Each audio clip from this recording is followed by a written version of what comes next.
नमस्कार। कक्षा 9वीं के छात्रों, हिंदी कक्षा में आपका स्वागत है।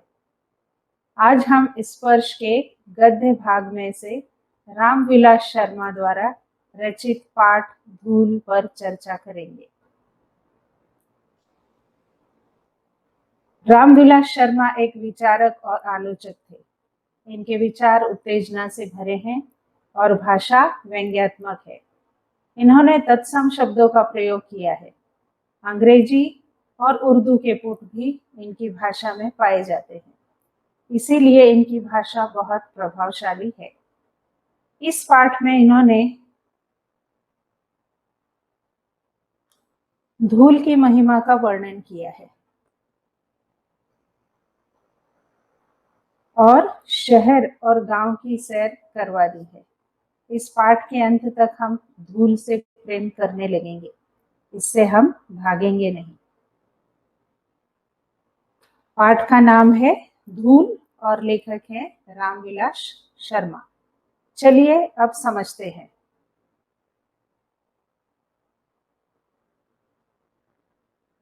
हिंदी कविता की सबसे सुंदर पंक्तियों में से एक है, जिसके कारण धूलि भरे हीरे कहलाए। हीरे के प्रेमी तो शायद उसे साफ सुथरा खरादा हुआ, आंखों में चकाचौंध पैदा करता हुआ देखना पसंद करेंगे। परंतु हीरे से भी कीमती जिस नयन तारे का जिक्र इस पंक्ति में किया गया है, वह धूलि भरा ही अच्छा लगता है। जिसका बचपन गांव के गलियारे की धूल में बीता हो, वह इस धूल के बिना किसी शिशु की कल्पना कर ही नहीं सकता। फूल के ऊपर जो रेणु उसका श्रृंगार बनती है, वही धूल शिशु के मुंह पर उसकी सहज पार्थिवता को निखार देती है। अभिजात वर्ग ने प्रसाधन सामग्री में बड़े बड़े आविष्कार किए, लेकिन बाल कृष्ण के मुंह पर छाई हुई वास्तविक गोधूलि की तुलना में वह सभी सामग्री क्या धूल नहीं हो गई। चलिए अब समझते हैं। यहाँ पर राष्ट्र कवि मैथिली शरण गुप्त की मातृभूमि से पंक्तियां दी गई हैं। ये देखिए, जिसके कारण धूलि भरे हीरे कहलाए। ये जो पंक्तियां हैं, ये राष्ट्र कवि मैथिली शरण गुप्त की कविता मातृभूमि से ली गई है। इसे समझने के लिए लेखक पहले कहते हैं, इस पंक्ति को अगर समझना है तो पहले लेखक क्या कहते हैं कि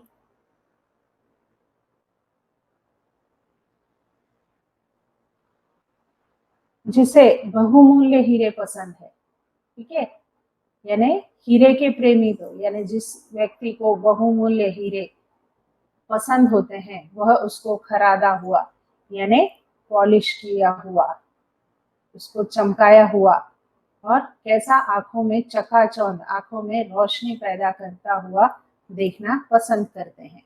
ठीक है, तो अभी इस पंक्ति का अर्थ क्या है कि जिस व्यक्ति को हीरे पसंद होते हैं, वो उस हीरे को खरादा हुआ, इसका हम अर्थ तराशा हुआ भी ले सकते हैं, तराशा हुआ, और इस तरह से तराशा हुआ जो आंखों में रोशनी है, चकाचौंध यानी रोशनी पैदा करता है, ऐसा ही उसको देखना पसंद करते हैं। परंतु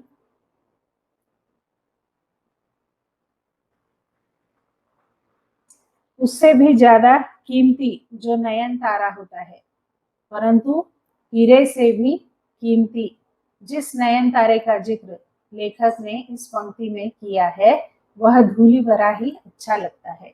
वह धूल से भरा ही अच्छा लगता है। नयन तारा यानी आंखों का तारा। आंखों का तारा कौन होता है? एक शिशु अपने माँ बाप के आंखों का तारा होता है। तो ठीक है, तो लेखक क्या बोलते हैं कि ये नयन तारा तो धूल से भरा हुआ ही देखना अच्छा लगता है।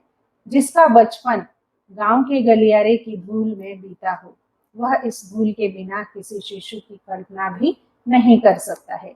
जिस व्यक्ति का बचपन ही गांव में बीता हो, वो किसी भी बच्चे को बिना धूल के सोच ही नहीं सकता है। फूल के ऊपर भी जो रेणु होती है, रेणु मीन्स धूल, धूल के कण, वो उसका श्रृंगार होती है, वह उसका साजो श्रृंगार होती है। ठीक है, तो किस प्रकार से देखिए, अभी फूल तो कई जगह पर खिलते हैं और आजकल तो बड़ी बड़ी जो इमारतें होती हैं वहां पर भी लोग गमलों में फूल के पौधे लगा कर रखते हैं। उन पर हमें रेणु दिखाई नहीं देती है, धूल नहीं दिखाई देती है, परंतु जो मैदानों में फूल खिलते हैं उन पर हमें रेणु, धूल के कण दिखाई देते हैं और वही उनका श्रृंगार होते हैं।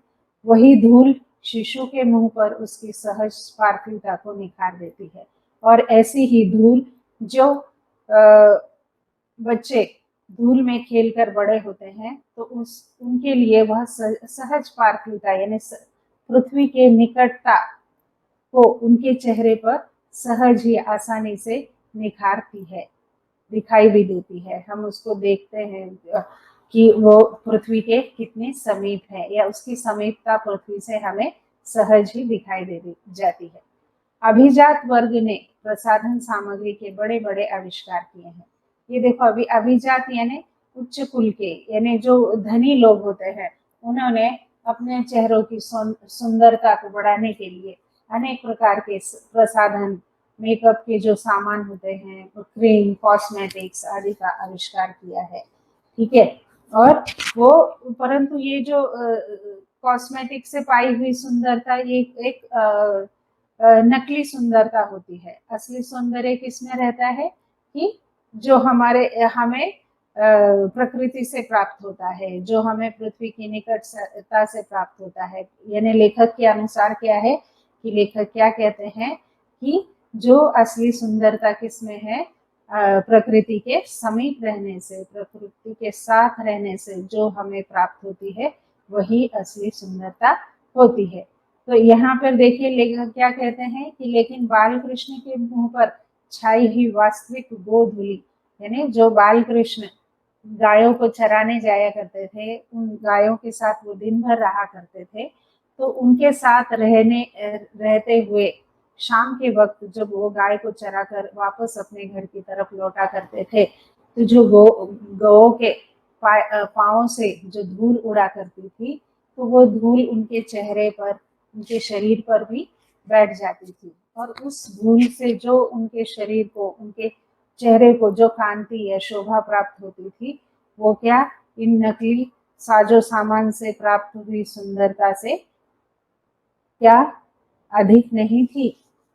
या क्या ये नकली सुंदरता उसके सामने धूल नहीं हो गई है?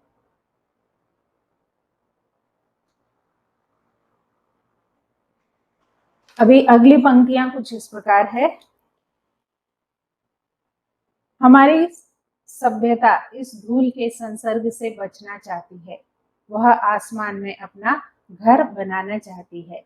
इसीलिए शिशु भोलानाथ से कहती है, धूल में मत खेलो।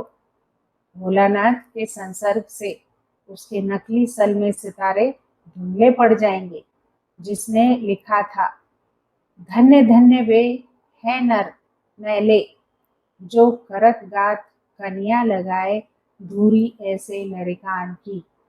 उसने भी मानो धूल से भरे हीरो का महत्व करने में कुछ उठा न रखा था। धन्य धन्य में ही उसने बड़प्पन को विज्ञापित किया, फिर मैले शब्द से अपनी हीन भावना भी व्यंजित कर दी। अंत में ऐसे लड़कान कहकर उसने भेद बुद्धि का परिचय भी दे दिया। वह हीरे के प्रेमी है, धूली भरे हीरो के नहीं। अभी देखो यहाँ पर लेखक क्या कहते हैं कि हमारी जो सभ्यता के लोग हैं,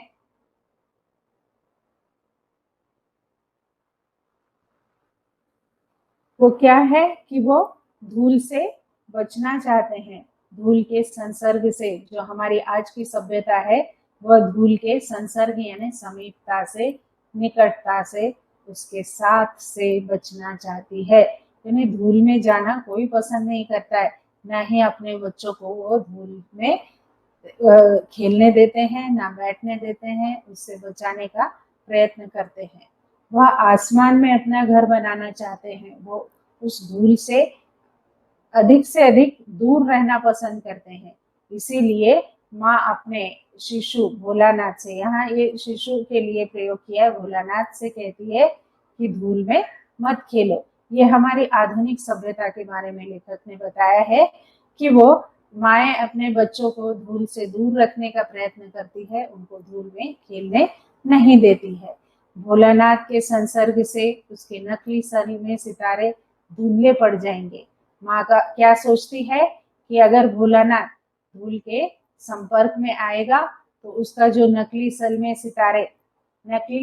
सितारे यानी उसका जो नकली दिखावटी जीवन है वह क्या हो जाएगा, धुंधला पड़ जाएगा। यानी उसकी जो शान है, उसके जो नकली यानी आधुनिक सभ्यता में उसकी जो शान है वो क्या होगी, अगर बच्चा धूल में खेलेगा तो उसकी जो शान है, शौकत है, वो क्या होगी, कम हो जाएगी। जिसने लिखा था, अभी देखो यहाँ पर किसी लेखक ने कुछ पंक्तियां लिखी है, धन्य धन्य है वे नर मैले, यानी धन्य धन्य है वे नर यानी वो व्यक्ति, धन्य है मैले जो करत गात कन्या लगाए धूरी ऐसे लड़कान की। ठीक है, यानी मैले जो करत गात कन्या लगाए धूरी ऐसे लड़कान की, यानी ऐसे बच्चों को जो क्या करते हैं कि ऐसे बच्चों को गोद में उठाकर अपने आप को मैला कर लेते हैं। ठीक है, तो उन व्यक्तियों को उन्होंने धन्य कहा है जो धूल से भरे हुए बच्चों को गोद में उठाकर स्वयं को मैला कर लेते हैं। उसने भी मानो धूल भरे हीरो का महत्व कम करने में कुछ कमी नहीं रखी है। इन पंक्तियों को लिखकर उसने धूल का महत्व कम करने की पूरी तैयारी दिखा दी है। ठीक है, धन्य धन्य में ही उसने बड़प्पन को विज्ञापित किया है। बड़प्पन यानी धन्य धन्य शब्द का प्रयोग करके उन्होंने क्या किया, उस नर को बड़प्पन दिया है कि वो बहुत बड़ा है। उन्होंने विज्ञापित किया यानी दर्शाया है कि वह व्यक्ति बहुत धन्य है। फिर मैले शब्द का प्रयोग से अपनी हीन भावना भी व्यंजित कर दी है। व्यंजित कर दी है यानी प्रकट कर दी है। और उसने पहले तो धन्य शब्द बोला कि धन्य है वह व्यक्ति जो मैल से धूल से भरे हुए बच्चों को अपनी गोद में ले लेते, और फिर उसी के साथ उन्होंने किन शब्दों का, मैले शब्दों का प्रयोग करके अपनी धूल के से सने हुए बच्चों के प्रति अपनी हीन भावना को व्यक्त कर दिया है। अंत में ऐसे लड़कान यानी ऐसे बच्चे कहकर उसने भेद बुद्धि का भी परिचय दे दिया है। यानी ऐसे बच्चे जो धूल में खेलते हैं, और जो बड़ों अमीरों के बच्चे होते हैं, जो धनी लोगों के बच्चे होते हैं, वो क्या है, धूल में नहीं खेलते हैं। तो इस तरह से उन्होंने क्या कर दिया है, भेद बुद्धि का परिचय दे दिया, यानी भेदभाव की भावना हमारे सामने रख दी है। वह हीरो के प्रेमी है, धूली भरे हीरो के नहीं। तो ऐसी सोच रखने वाले लेखक के अनुसार क्या है, वो हीरो के प्रेमी है, यानी नकली चमक धमक के प्रेमी है, असली चमक के प्रेमी नहीं है।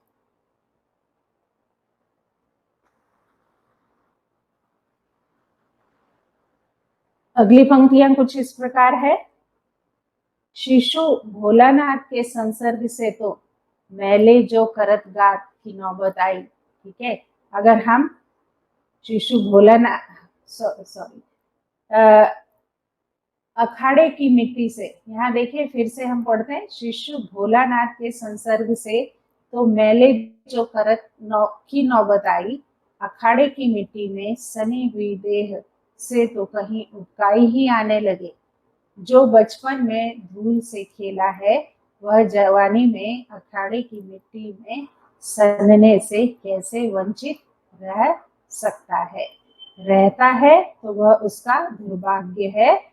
और क्या, यह साधारण धूल नहीं है, वरन तेल और मट्ठे से सिंचाई हुई वह मिट्टी है जिसे देवता पर चढ़ाया जाता है। संसार में ऐसा सुख दुर्लभ है। पसीने से तर बदन पर मिट्टी ऐसे फिसलती है जैसे आदमी कुआं खोद कर निकला हो। उसकी मांसपेशियां फूल उठती है, आराम से वह हरा होता है। अखाड़े में निर्द्वंद चारों खाने चित लेटकर अपने को विश्व विजयी लगाता है। मिट्टी उसके शरीर को बनाती है, क्योंकि शरीर भी तो मिट्टी का ही बना हुआ है। अभी देखिए इन पंक्तियों में लेखक क्या कहते हैं कि शिशु भोलानाथ के संसर्ग से तो मैले जो करत गात की नौबत आ गई। अगर शिशु भोलानाथ किसके धूल के संपर्क में आता है तो क्या हो जाता है कि वो गोद को मैला कर देता है। ठीक है, इसीलिए माँ क्या कहती है कि धूल में शिशु भोलानाथ धूल में मत खेलो। उससे क्या होगा कि माँ की गोद जो है वो क्या होगी, मैली हो जाएगी। अखाड़े की मिट्टी से सनी हुई देह से तो कहीं उबकाई ही आने लगे। अगर ऐसे सोच रखेंगे तो अगर धूल से वो उनका जो शरीर है या उनकी गोद है जो मैली हो जाती है, तो फिर अखाड़े की मिट्टी को देखेंगे तो कहीं उबकाई ही ना आने लगे। उबकाई यानी उल्टी ही ना आ जाए। जो बचपन में धूल से खेला है वह जवानी में अखाड़े की मिट्टी से सनने से यानी भरने से या उससे लिप्त होने से कैसे वंचित यानी दूर रह सकता है। रहता है तो वह उसका क्या होगा, दुर्भाग्य और क्या। यानी जिसका बचपन ही धूल में खेलकर बीता है वह जवानी में अखाड़े की कुश्ती से कैसे दूर रह सकता है। यह अगर वह रह भी जाता है उन अखाड़ों से दूर तो यह उसका दुर्भाग्य यानी बुरा भाग्य ही होगा जो वह अखाड़े तक नहीं पहुंच पाया। यह साधारण धूल नहीं है। अखाड़े की जो मिट्टी होती है वह एक साधारण धूल की तरह नहीं होती है, वरन तेल और मट्ठे से सिंचाई हुई वह मिट्टी है। तेल और मट्ठा यानी छाछ, तेल और मट्ठे में सिंचाई यानी ये पकाई हुई मट्टी होती है जिसे देवता पर चढ़ाया जाता है, जिसे हम ईश्वर के सामने भी चढ़ाते हैं। संसार में ऐसा सुख दुर्लभ है, यानी ऐसा जो सुख होता है अखाड़े में खेलने का, अखाड़े में कुश्ती खेलने का या अखाड़े की मिट्टी शरीर में लगना ही, यह सुख बहुत दुर्लभ होता है। ये सबको प्राप्त नहीं होता है। पसीने से तर बदन पर मिट्टी ऐसे फिसलती है। जब वह कोई व्यक्ति अखाड़े में खेलता है, कुश्ती खेलता है, तो उसके शरीर पर इतना पसीना आता है कि वह मिट्टी ऐसे फिसलती है जैसे कोई आदमी कुआं खोद कर निकला हो। जब हम पुराने जमाने में कुआं खोदा करते थे तो लोग ही अपना कुआं खोदा करते थे। खोदते हुए वो नीचे नीचे जाया करते थे और उस कुएं को खोदते वक्त उनके शरीर पर जो पसीना आता था और उस पसीने पर जो मिट्टी उनके शरीर में लगती थी होते वक्त, तो वह ऐसे फिसलती थी मानो वह अखाड़े की मिट्टी ही हो। अभी देखो पहले की जो सभ्यता थी या पहले का जो जमाना था उसमें लोग बहुत शारीरिक कष्ट, शारीरिक मेहनत किया करते थे। उससे क्या होता था कि उनकी मांसपेशियां फूल उठती थी, आराम से वह हरा होता था और उनके अंदर एक अद्भुत ताकत आती थी। और अखाड़े में जैसे हम कसरत करने के बाद आती है उस तरह की ताकत उन मेहनती लोगों के शरीर में आती थी। और अखाड़े में निर्द्वंद खाने चित लेटकर अपने को विश्व विजयी लगाता है। और ऐसा व्यक्ति अखाड़े में जाकर अगर बिना निर्द्वंद यानी वह किसी से न लड़ता हुआ भी अगर चारों खाने चित होकर एकदम मस्त लेटकर अपने आप को कैसा महसूस करता था, विश्व विजयी, जैसे उसने सारे संसार को ही जीत लिया हो। तो ये इन्होंने लेखक ने धूल का महत्व बताया है कि धूल का महत्व क्या है। धूल में अगर हम रहकर अगर धूल में हम रहते हैं कब रहते हैं, जब हम शारीरिक कष्ट उठाते हैं। अगर हम शारीरिक कष्ट उठाते हैं तो इससे क्या होता है, हमारी मांसपेशियां तंदुरुस्त होती है और हमारे अंदर एक पहलवान की जैसी ताकत आ जाती है। और चाहे हम किसी से नहीं लड़ रहे हैं और हम सिर्फ अखाड़े के मैदान में जाकर लेट जाते हैं, तो भी हमें कैसा महसूस होता है कि जैसे हमने सारे विश्व को विजयी कर लिया है। मिट्टी उसके शरीर को बनाती है, क्योंकि शरीर भी तो मिट्टी का ही बना हुआ है। यहाँ लेखक क्या कहते हैं कि मिट्टी ही इंसान के शरीर को बनाती है, और क्यों ना बनाए, आखिर हमारा शरीर भी तो मिट्टी का ही बना हुआ है। ठीक है बच्चों, इसके आगे का भाग हम अगली वीडियो में देखेंगे। धन्यवाद।